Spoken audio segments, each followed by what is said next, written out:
Waktu itu antrian masuk ke pintu surga sangat ramai, jadi para penjaga memutuskan untuk mengubah kebijakan penerimaan.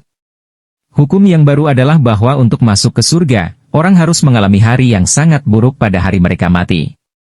Kebijakan itu akan mulai berlaku pada siang hari berikutnya. Jadi, hari berikutnya orang pertama datang ke gerbang surga.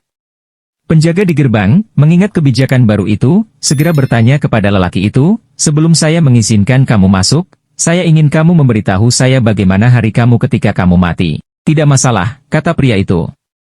"Saya adalah anggota Yakuza. Saya pulang ke apartemen lantai 25 saya pada jam makan siang dan curiga istri saya ada main dengan lelaki lain.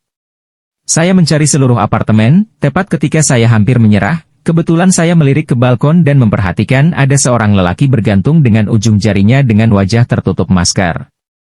Saya berlari ke balkon dan menginjak jari-jarinya sampai dia jatuh ke tanah. Tapi tahukah Anda, dia mendarat di pohon dan semak-semak yang menahan jatuhnya dan dia tidak mati." Dalam kemarahan, hal pertama yang saya pikirkan adalah kulkas. Saya mendorongnya keluar ke balkon dan meletakkannya di samping. Kulkas itu jatuh 25 lantai dan menghancurkannya.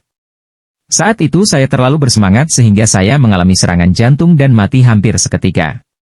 Penjaga itu duduk dan berpikir sejenak. Secara teknis, pria itu memang mengalami hari yang buruk. Jadi penjaga mengumumkan, "Baiklah. Selamat datang di kerajaan surga." Beberapa detik kemudian pria berikutnya muncul. "Hai. Sebelum saya bisa membiarkan kamu masuk, saya perlu mendengar tentang seperti apa harimu ketika kamu mati." Pria itu menghela nafas dan berkata, "Tidak masalah. Tapi Anda tidak akan percaya ini.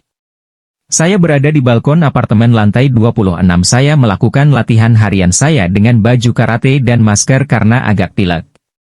Saya berada di bawah banyak tekanan sehingga saya benar-benar berusaha keras untuk menghilangkan stres saya. Saya kira saya tergelincir, dan secara tidak sengaja jatuh ke bawah. Untungnya, saya dapat menghentikan kejatuhan saya dengan ujung jari di balkon di bawah saya. Kemudian pria gila ini berlari keluar dari apartemennya, mulai mengumpat, dan menginjak-injak jari-jari saya. Ya, tentu saja saya jatuh.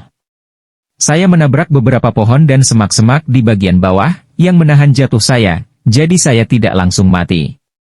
Ketika saya berbaring di sana menghadap ke tanah, tidak bisa bergerak dan dengan rasa sakit yang luar biasa, saya melihat orang ini mendorong kulkasnya dari balkon.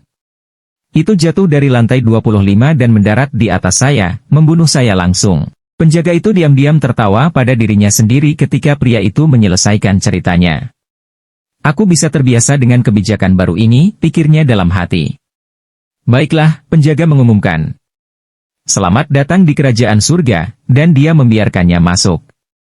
Beberapa detik kemudian, lelaki ketiga muncul di gerbang. Akhirnya dia berkata, "Dan seperti apa hari kamu?" Pria itu berkata, "Oke, bayangkan ini. Saya kedinginan, meringkuk bersembunyi di dalam kulkas.